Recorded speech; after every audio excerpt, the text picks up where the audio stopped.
Mr. McGee is just not a ladies' man. But it's a fact that up till now, neither Dame Fortune nor Lady Luck have ever flirtatiously dropped their scented handkerchiefs as they passed him. Oh, sure. We say up till now because he's just come up with a get-rich idea that has distinct possibilities. Possibilities for what? We don't know. So let's listen to Fibber McGee and Molly.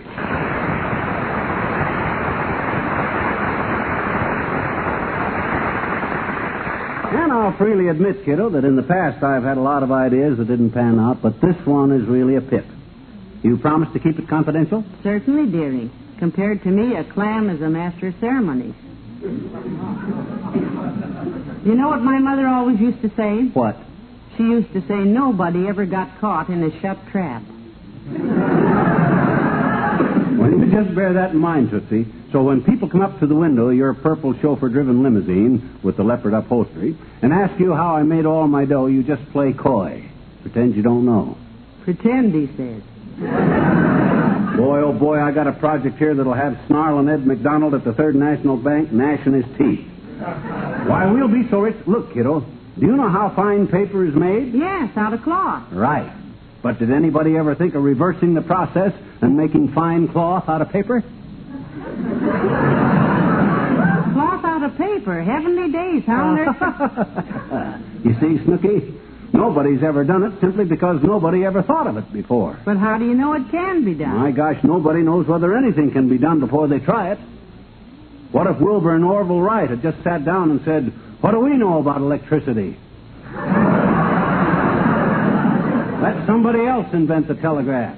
I guess that would have been the first case on record where two rights made a wrong. Now, here's what I'm going to do. I got a pile of papers and magazines on the back porch, you see. I'm going to pulp them up, mix them with the right chemicals, and make cloth. What kind of cloth? Oh, it depends on the kind of paper I use for the mixture, too. Well, ain't that obvious? For night shirts, I'll use evening papers. For horse blankets, I'll use old racing forms. For prison uniforms, I'll use Time and Life. My gosh. Any number of different... No, remember, not a word of this to anybody. I'm trying not to even think of it myself. Come in. Oh, it's Dr. Gamble, McGee. Come in, Doctor. Thank you, my dear. Hello, wind tunnel. Doctor, would you consider dropping your private practice and accepting a retainer of $50,000 a year and devoting your entire time to being I and Molly's personal physician? Buster, somebody has been spiking your root beer. Or else you're out of your head, and if you'll take my advice, you won't get back into it because it must be very lonesome in there. No, he's serious, Doctor. He has an idea which he thinks might make us rich. Again? And what is this idea that's going to make Fort Knox install extra burglar alarms? Well, he's not telling anybody, Doctor. Oh, well, I can tell Doc. All doctors have to take a hypocritical oath not to divulge what patients tell them. That's Hippocratic, stupid. Oh, yeah, from the word hippopotamus. Well, Hippo, here's the angle. You know that fine paper is made out of cloth. I've heard rumors to that effect. Well, himself is going to reverse the process, Doctor. He's going to make fine cloth out of paper. That reminds me, I have to rush back to the hospital. I have a delirious patient there, too.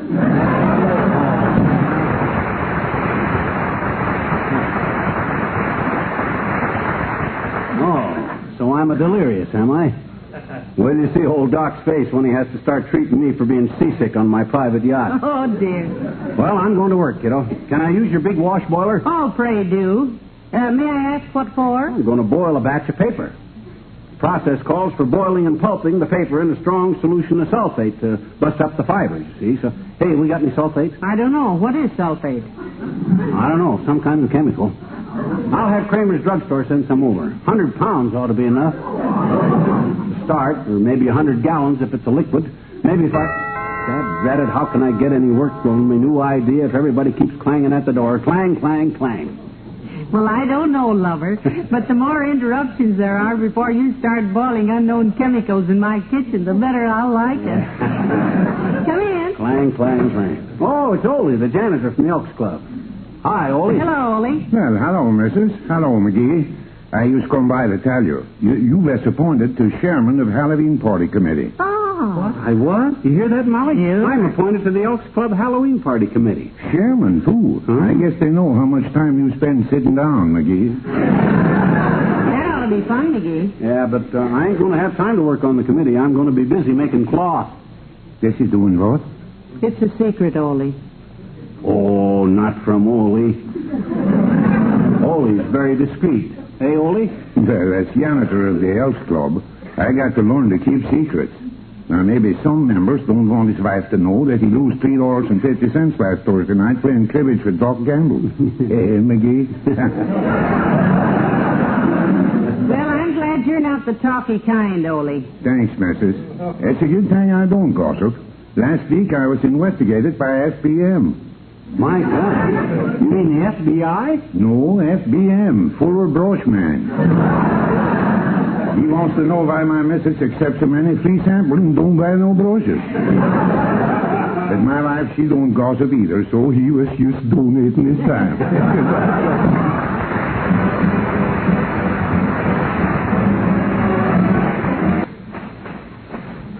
Well, this is it, kiddo. I got enough papers here to start with, I guess. The sulfate is all mixed and on the kitchen stove, and we're off on the road to fame and fortune. Well, drive slowly this time. That first turn is a dilly. I've been waiting all my life for an idea like this one. Why, it's so big, it makes me feel sort of reverent. Makes me want to sort of bow my head a minute. I feel like ducking mine, too. I've been hit by so many million-dollar ideas of yours that I'm getting skittish. When I think what you always do to my kitchen was, company, dearie, probably just a yacht salesman. Oh, now watch it, kiddo. Now play it cagey. If them textile makers have got word of this already, no telling what they're liable to No, find. it's just Milton from Kramer's Drugstore, McGee. Come in. Oh, Milt Spilk. Well, come in, Milt. Can you keep a secret, boy? Oh, sure, Mr. McGee. In the drugstore business, you got to keep secrets. I don't talk. Good boy. For instance, I've never told anybody that Mr. McDonald at the bank wears a girdle. I don't talk. Old McDonald? No kidding. Reason I know, he come in the drugstore the time the zipper stuck, and me and Uncle Ed had to butter him to get him out of it.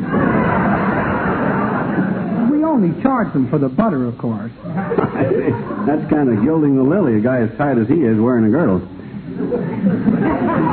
But anyhow, Milt, here's the secret. Now, for years now, they've been making paper out of old rags, you see. They have? Yeah. Gosh, I won't tell a soul, Mr. McGee. If people ever found out... No, Milton. People already know that. That's not it. No, the point is, nobody's ever thought of doing it backwards and making cloth out of old paper. Until now. Gee, money. Yeah. Cloth out of old paper. Yep. That's a sensational idea, Mr. McGee. Boy, you sure think 'em up. Yep. He sure is a brain, Mrs. McGee. I wish I could think 'em up like him. I wish you could think them up instead of him. Well, if I can help you with this new idea, Mr. McGee, you just call on me. My chemistry teacher says I'm getting to be just like you, Mr. McGee. Really? Well, now, you could do worse, Milton. Well, that's what I keep telling him, but he just scowls and shakes his head. He wrote Uncle Ed a note today, something about me not standing up straight enough. Oh, your posture's pretty good, Milt, for your shape.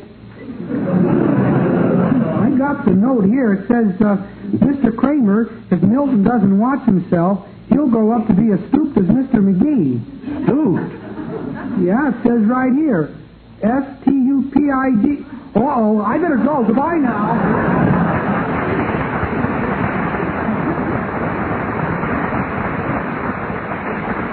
Remind me to have our school system investigated, Molly. If that's the kind of stuff they teach our youngsters. Hey, help me carry these papers out to the kitchen, will you? Come on. Yes, Master. I hope you don't ruin my wash boiler because... What in the world is in it? That's the solution I'm going to cook the papers in. Sulfate. Dump them into it, kiddo. Sulfate? Yep. Lucky I had plenty of sulfur left over from that idea I had for making matches that time. That idea that would have revolutionized the match business only for two things. What two things? Well, one, the matches I turned out cost me $1.50 apiece to make, and two, they wouldn't light. Let me stir the papers in good. Boy, oh boy, what an idea this is. Edison, Ford, and McGee, the three greatest... Hiya, Molly. Hiya, pal. Hello, Mr. Wilcox. Hi, Junior. Excuse me if I seem busy. I am. What's cooking, pal? I'm boiling a batch of newspapers, Junior. What did he say, Molly? Said he's boiling last week's papers, Mr. Wilcox. Oh. Well, what's new with you, Molly? Not a thing, Mr. Wilcox. Just routine as usual. How about you? Oh, same here, Molly. Well, I'd better get along. I guess I just dropped in for a minute. You think I ought to tell Wilcox about it, Molly? He's a friend. No, I got to go, pal. Can't stay. You said it was a secretary, but Oh, if you... well, Junior can keep a secret. I can. Are you sure? Why, sure. Plenty of people would like to know the secret of Junior's success in the wax business, but he don't tell them. He keeps quiet. I do not keep quiet. I blab my head off, and you know it. Huh? I don't mean about... I'm always telling people how Johnson's self-polishing glow coat is America's favorite floor polish. I mean about... And why? Because glow coat is the finest self-polishing floor wax money can buy. That's why. He was bleeding, and you had to For open 15 your... years. For 15 years, I've been spilling that secret right here in your living room. Yeah, but I've been telling people about glow coat every week. And believe me, pal, the way yours and Molly's friends take my advice and buy it, no wonder glow coat is used in twice as many homes as any other floor polish. My friends? You mean Doc Gamble and the trivia bite? No. I mean all our friends, pal. I'm not shy about saying thanks to those friends for their loyalty to us and to Johnson's self-polishing glow coat. Yeah. And I make no secret of the fact that they're doing themselves a favor, too. Yeah, sure, but this process of mine will Because revolutionize... the new glow coat with a new glow will give their floors a shine like they've never had before. It's no secret. Yeah, but making cloth out of old paper... It's a beautiful gleaming finish. Glow coat gives the floors linoleum. Protects them against dirt and dust and still things. Yeah, but what that... Like that gunk you're cooking there. The glow coat needs no rubbing, buffing. Look, It's the greatest. It is. Look, Waxy. Yes, pal. You said you had to go, Mr. Wilcox. You promised. Well, I do, kid. But one question, pal. What are you making? This? Why, this is a new recipe I worked out for goulash, Junior. Half losh and half goo. You care for a bowl? No, thanks, pal. It smells like a pot full of boiled newspapers. So long, Molly.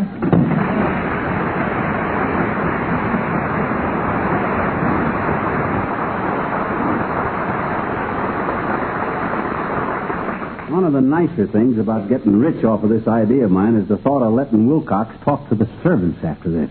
Incidentally, Yes? Look, we got to keep our heads when the offers start rolling in here, kiddo. Yes. When them DuPont people start banging on the front door with briefcases full of $1,000 bills, do you think I'm going to grab the first $10 million they offer me? Yes. You said it. Well, even $10 million isn't... Ah, here they come. Come in. Oh, it's His Honor, Mayor Latrivia. Hello, Mr. Mayor. Hi, Latriv. Hello, Mrs. McGee. McGee?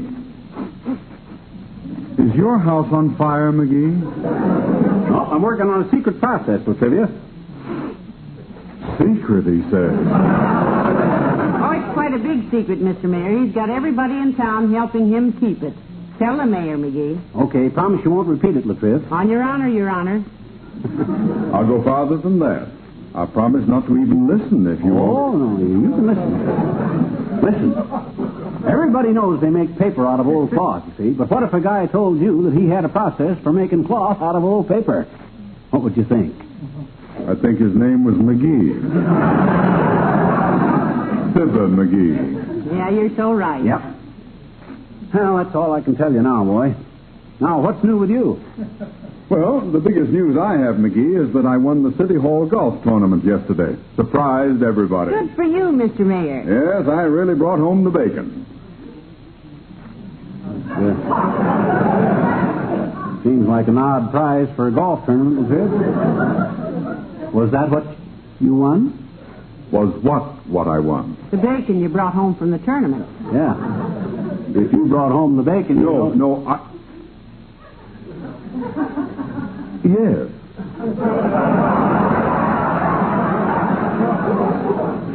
Yes, my prize was a whole side of it.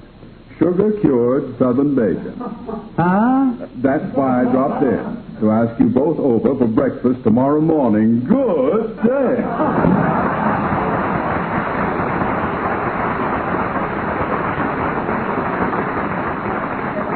Well, I must say. Yeah, must be getting damp outside. Things are pretty soggy when we can't build a fire under that guy. Oh, well, where was I when he came in? Well, you were about to accept the first $10 million offer that came along. Oh? In the meantime, though, I've got to phone Mrs. Toops about something. Don't order any yachts till we can look at them because I want to be sure the porthole is right. Oh, okay.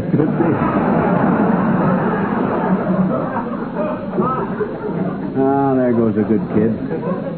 She's undoubtedly got... Uh-oh. Come in. Hi, mister. Oh, hi, Teeny. I'm sorry I haven't got time to talk to you today. I got a big deal cooking. Millions of dollars involved. Oh? Then you haven't got time to fix the wheel? No, not today. See. Well, I hated to bother you, mister, but you've been so nice about fixing wheels for us little children and... Now, look, sis, after today, I'll be able to hire all that stuff done. Oh? Because I won't have time to do it personal. I know, but gee... Well, you'll have to admit I've been pretty patient. I've been a pigeon for every flat wheel in this neighborhood.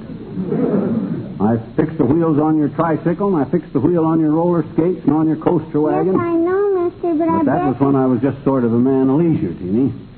Fixing toys and stuff. No. Just toss you youngsters a few $20 bills and say, here, sis, go buy a new one. Oh? Yeah, but see, this isn't for me, mister. This is for you. For me? Mm-hmm. I thought you wanted me to fix a wheel. Sure. The back wheel on your car out by the curb, a truck just backed into it and smashed it. Huh? Well, so long, mister. What? What?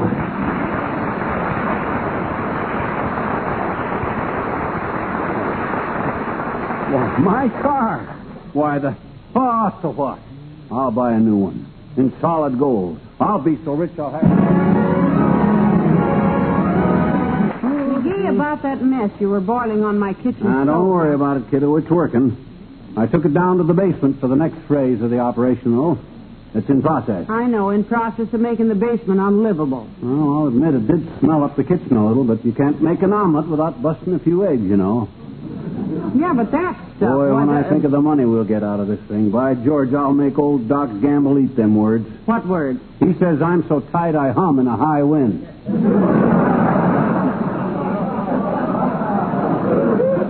He didn't know he was talking to a potential millionaire, so... Now, don't forget, baby, this thing is top secret. Not a word to anybody. Scout's honor, dearie. Yes. The only way your secret could be dragged out of me is if somebody asked me a direct question. Good. Come in.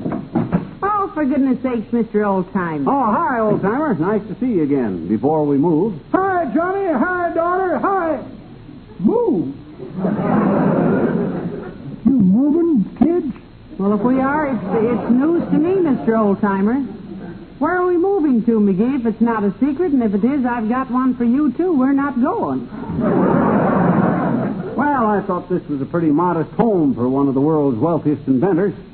I'd like to take a park house on 10th Avenue or maybe have Frank Lloyd Wright build me one of them modern bungalows of his. You know, with the roof sticking out of a hill and a trout stream running through the bedroom. That appeal to you, old-timer? Sure does, Johnny. Might even build me a place next door to you. Yeah. Like to have me a nice French chapeau with 10 bedrooms and a bird bath. I got a parrot that gets kind of dirty. Wait a minute, Mr. Oldtimer. The word is chateau. Oh. And a chateau is a pretty expensive thing to build. Yeah, if you had the dough I'm going to have, though. Johnny, I will. I'll have more. Yeah? You know what I've just done? Sunk my life savings, $285.50, into a textile corporation.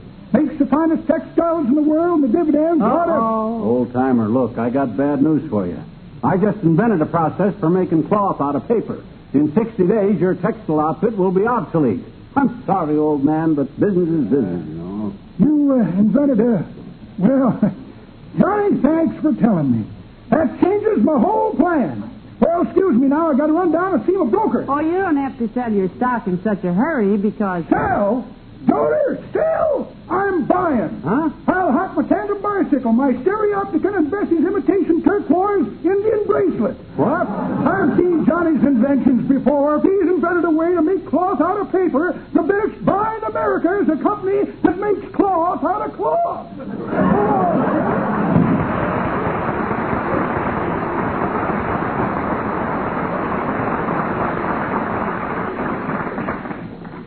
I wonder what company that is, because I've got a little money that Aunt Sarah... McGee, where are you going? I got to go down in the basement and check up on my pulp.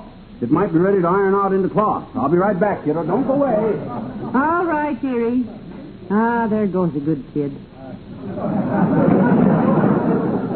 One of these days he's liable to invent something that will make him a fortune.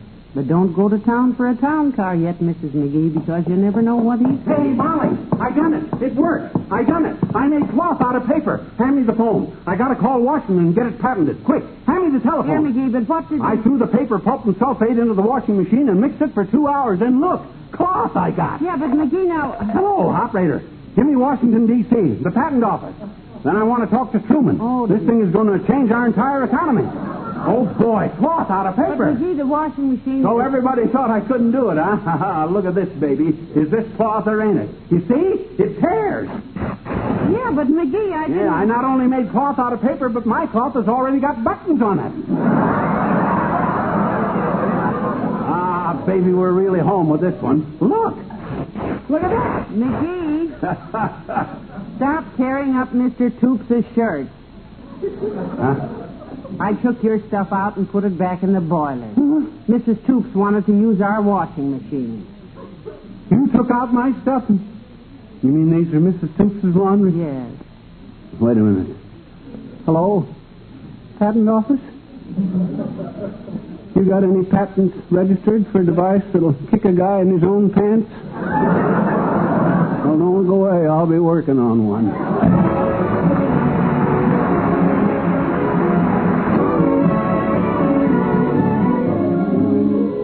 You know, Molly, I still think that idea's got possibilities. I don't think cloth out of paper is very far-fetched. No, it's only fetched as far as from the Bonton, dearie. Huh? We've got to get Mr. Toops some new shirts. Yeah, but what's that got to do with my new invention? Say, give me a few pieces of green paper with pictures of Lincoln on them, and I'll go downtown and change them into cloth. Oh, yeah. Okay, here. Good night.